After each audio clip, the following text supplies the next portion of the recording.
तो तुम याद करो वो समय जब तुम एंड गेम देखने थिएटर गए थे, और याद करो मूवी का वो सीन जहाँ की थैनोस एवेंजर्स से लड़ता है। क्या टाइम था वो। और तब मार्वल अपनी पीक पर था और सारी दुनिया देखना चाहती थी कि मार्वल अब क्या करेगा, और मार्वल ने क्या किया, हक दिया।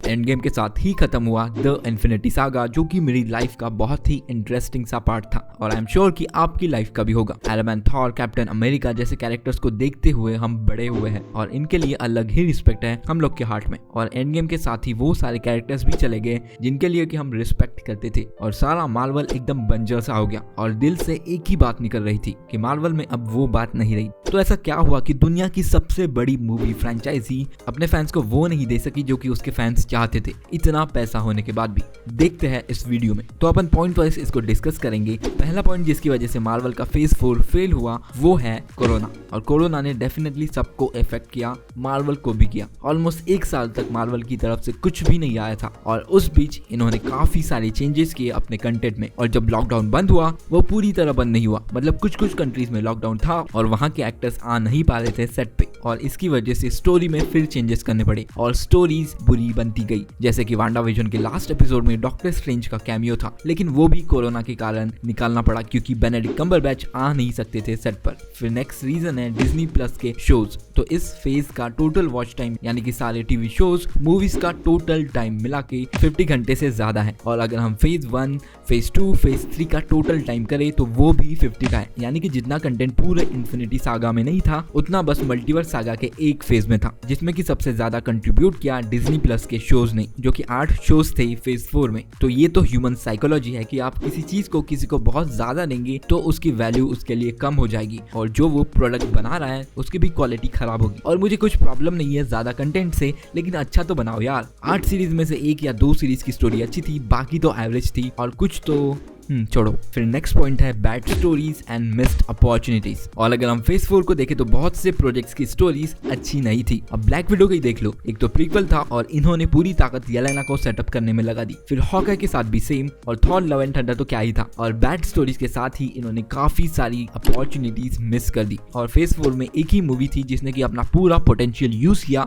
और वो है नो वे होम। और अगर तुम देखो नो वे होम और मल्टीवर्स ऑफ मैडनेस का कंसेप्ट सेम ही था, जो कि है मल्टीवर्स, लेकिन मल्टीवर्स ऑफ मैडनेस के बस नाम में मल्टीवर्स और मैडनेस था, मूवी में तो कुछ था ही नहीं। तो ये लोग क्या नहीं कर सकते थे उस मूवी में, और इनके प्लान्स भी थे वो करने के लिए। ये देखो इनके कंसेप्ट आर्ट्स, लेकिन इन्होंने सबसे बोरिंग चीजें चुनी और मूवी में डाल दी और मूवी को बुरा बना दिया। Doctor strange in the multiverse of madness बहुत बड़ी मिस्ड अपॉर्चुनिटी थी, और ये एक फैक्ट है। फिर नेक्स्ट रीजन है टाइम, जो कि इनके पास बहुत कम था और मूवीज और सीरीज बहुत ज्यादा थी, और उसकी वजह से इन्हें मूवीज को रीशेड्यूल करना पड़ा। जैसे कि डॉक्टर स्ट्रेंज पहले आने वाली थी नो वे होम से, falcon and the winter soldier, black window ये सब पहले आने वाली थी वांडा विजन से, और इस बीच में हुई भसड़ और इनको और ज्यादा चेंजेस करने पड़े, और टाइम की वजह से वीएफएक्स पर भी बहुत इफेक्ट पड़ा। तुम देखो मार्वल की पहली मूवी या फेज 1 की कोई मूवी और अभी के फेज की मूवी, तुम्हें डिफरेंस साफ दिखेगा। फिर एक रीजन है जो कि बहुत इंपॉर्टेंट है, और वो है कि ये नए हीरोज हैं, और सोचो अगर इनमें से कोई आज मर जाता है यानी कि मूवी में, तो क्या तुम्हें फर्क पड़ेगा? हो सकता है कि ना पड़े, क्योंकि हमारे मन में इनके लिए उतनी रिस्पेक्ट नहीं है जितनी कि हमारे ओरिजिनल एवेंजर्स के लिए थी, और होगी भी क्यों?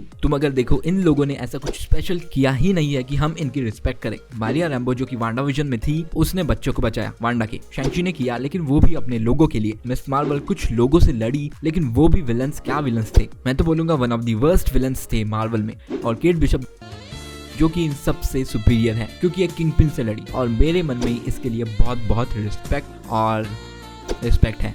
फिर है येलेना जो कि हॉकाई से ही लड़ पड़ी थी, बेवकूफ कही की। और इटर्नल्स ने अर्थ को तो बचाया, लेकिन उनमें वो यूनिटी नहीं थी जैसे कि एवेंजर्स में थी, वो लोग आपस में ही लड़ रहे थे। तो सबसे इंपॉर्टेंट पॉइंट यहाँ ये है कि इन लोगों ने अभी तक खुद को प्रूफ ही नहीं किया है। जबकि तुम देखो तो फेज 1 में आयरन मैन में अपनी मूवीज में कितनी बड़ी चीजें की थी, और कैप्टन और थॉर ने भी। और अगर फेज 4 के एंड में एक टीम अप मूवी होती जिसमें कि ये सारे नए सुपर हीरोज एक साथ में आकर लड़ते, कुछ काम करते और कुछ बड़ा करते, जैसे कि एवेंजर्स 1 में हुआ था, और तुम अगर आगे भी देखो तो कोई टीम अप मूवी है ही नहीं। सागा के एंड के अलावा अलावा, जो कि है कैंग डायनेस्टी और सीक्रेट वॉर्स। लेकिन क्या ये लोग सागा के एंड के पहले कभी साथ में काम नहीं करेंगे? और अगर नहीं करेंगे तो फिर यूनिवर्स का मतलब ही क्या हुआ? क्योंकि टीम वर्क बहुत इंपॉर्टेंट है सिनेमैटिक यूनिवर्स में, और मार्वल के मल्टीवर्स सागा में ये टीम वर्क तो बस फेज के एंड में दिख रहा है। जो कि तुम सोचो, एवेंजर्स 1 के स्टार्ट में एवेंजर्स की बिल्कुल भी नहीं जमती थी। थॉर, कैप्टन अमेरिका और आयरन मैन लड़े भी थे, और फिर मूवी के एंड में साथ में आकर लड़े। फिर एवेंजर्स एज ऑफ अल्ट्रॉन में इनके रिलेशन स्ट्रांग हुए,